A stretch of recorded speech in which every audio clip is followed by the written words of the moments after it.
5ই মে 2013 সালে অরাজনৈতিক ধর্মীয় সংগঠন হেফাজতে ইসলামের নেতাকর্মীদের উপর যে নৃশংসতা ও গণহত্যা চালানো হয়েছিল, সেই অভিযোগের ভিত্তিতে আন্তর্জাতিক অপরাধ ট্রাইব্যুনালের তদন্ত সংস্থা 41 ব্যক্তির বিরুদ্ধে তদন্ত প্রতিবেদন দাখিল করলে মাননীয় আন্তর্জাতিক অপরাধ ট্রাইব্যুনাল 2-এর চেয়ারম্যান জনাব নজরুল ইসলাম চৌধুরী এবং অন্য দুইজনের উপস্থিতিতে গত 27/7/26 খ্রিস্টাব্দে ওই 41 জনের বিরুদ্ধে লন্ডনের চিফ প্রসিকিউটর কর্তৃক দাখিলি ফরমাল চার্জের ভিত্তিতে গণহত্যা সহ অন্যান্য অভিযোগে আন্তর্জাতিক অপরাধ ট্রাইব্যুনাল 2 এই মামলাটি আমলে গ্রহণ করেন এবং সকল 41 জন আসামির বিরুদ্ধেই গ্রেপ্তারি পরোয়ানা জারি করেন। ওই গ্রেপ্তারি পরোয়ানার অর্থাৎ ফরমাল চার্জের সিরিয়াল 10-এ ছিলেন বা আছেন সাবেক পাটমন্ত্রী, আওয়ামী লীগ নেতা এবং সাবেক এমপি জনাব আব্দুল লতিফ সিদ্দিকী সাহেব, এবং তাকে আজকে এই গ্রেপ্তারি পরোয়ানা মূলে আইনশৃঙ্খলা বাহিনী গ্রেপ্তার করে অনারেবল ট্রাইব্যুনালে হাজির করেছেন। অনারেবল ট্রাইব্যুনালে হাজির করার পর অনারেবল ট্রাইব্যুনালের থ্রি বেঞ্চ জাজ আমাদের বক্তব্য শুনেছেন।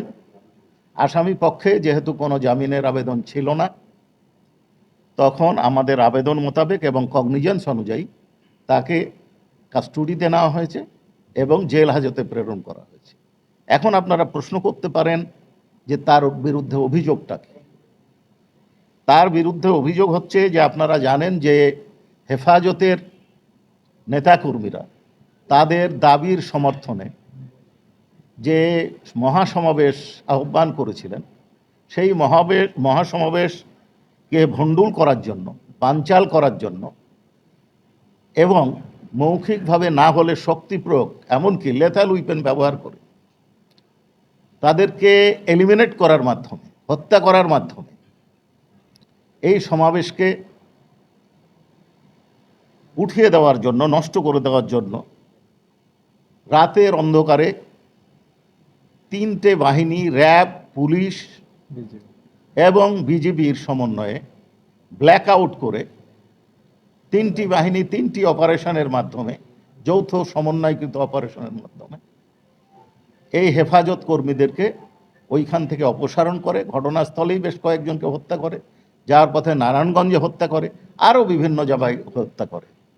এই বিষয়টি নিয়ে সন্ধ্যার বিকালবেলায় সেই দিন আওয়ামী লীগের তৎকালীন সাধারণ সম্পাদক মরহুম আশরাফুল ইসলাম আওয়ামী লীগের সভানেত্রী ধানমন্ডির কার্যালয়ে পূর্ব পরিকল্পনা মোতাবেক তৎকালীন প্রভাবশালী নেতা এবং নীতি নির্ধারণ পর্যায়ে যারা ছিলেন তাদেরকে নিয়ে একটা বৈঠক করেন। বৈঠকে যারা উপস্থিত ছিলেন এবং বক্তব্য দিয়েছিলেন তাদের মধ্যে ছিলেন আব্দুল লতিফ সিদ্দিকী, যেটা পরদিন দৈনিক যুগান্তর সহ বিভিন্ন পত্রপত্রিকায় প্রকাশিত হয়েছে।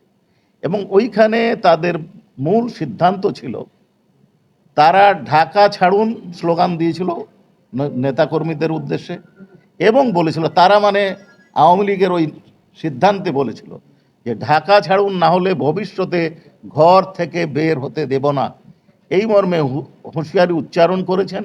তারপরে যখন হেফাজতের কর্মীরা নিরস্ত্র অবস্থায় তাদের অবস্থান করছিলেন, তখন এরা এই লতিফ সিদ্দিকী সহ গণভবনে যে তৎকালীন প্রধানমন্ত্রী এবং এই মামলার 1 নম্বর অভিযুক্তকে বিষয়টি অবহিত করেন এবং তারই ফলশ্রুতিতে পরবর্তী 3টে বাহিনীর সমন্বয়ে ব্ল্যাক আউট করে এই নিরীহ নিরস্ত্র ছাত্র জনতার, মাদ্রাসা ছাত্র, তার সাথে দেশের যে আপামর জনতার একাংশ যোগ দিয়েছিল, তাদেরকে গুলি করা হয়েছিল। এই মর্মে 61 জনকে হত্যার আমরা তথ্য পেয়েছি এবং তারই অভিযোগে অনারেবল ট্রাইব্যুনাল কগনিজেন্স নিয়েছিলেন এবং তাই ওয়ারেন্ট এক্সিকিউশন করে আজকে তাকে নিয়ে আসা হলে জেল হাজতে প্রেরণের আদেশ দেওয়া হয়েছে। বৈঠকে লতিফ সিদ্দিকীর কি ভূমিকা ছিল? মানে বৈঠকে উনি একজন পার্টিসিপেন্ট ছিলেন।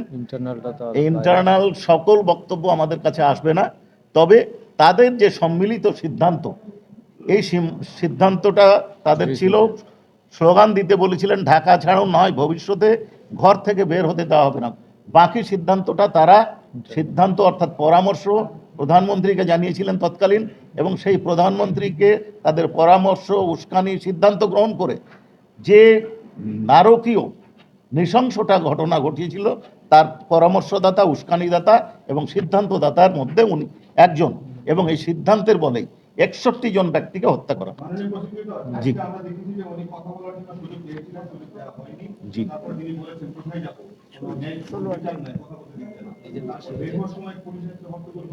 পুলিশ ওনাকে ধাক্কা দিয়েছেন এবং ওনার ভাই বঙ্গবীর তাদের স্মৃতিকেও ধাক্কা দিয়েছেন এই অভিযোগ করেছেন তারা, করে বের হয়ে গেছে। কথা বলেন এই ঘটনাটা আপনার বক্তব্যের শেষ অংশে যে কথাটা বললেন যে পুলিশ ওনাকে ধাক্কা দিয়েছে বা পুলিশ তাদেরকে ধাক্কা দিয়েছে, এইটা আপনাদের কাছে শুনলাম। এই বিষয়টা আমি দেখব, দেখার পরে এই বিষয়ে মন্তব্য করব। তবে উনি কথা বলতে চেয়েছিলেন, ওনার লয়ার এটা অনারেবল ট্রাইব্যুনালকে অবহিত করেছিলেন। অনারেবল ট্রাইব্যুনাল বলেছেন যে আজকে কথা আমরা শুনতে পারছি না, আমরা সামনে যে নেক্সট ডেট আছে সেই ডেটে আপনার কথা শুনব। তারপরে উনি কিছু কথা বলেছেন, আমরা মনে করি সেই কথাটা আমাদের কানের মধ্যে যায়নি। উনি যে ফাঁসির নিজের ফাঁসি চেয়েছেন, এটা বললাম তো উনি কথা বলেছেন, আমার কানে ঢুকে নাই। প্রধানমন্ত্রী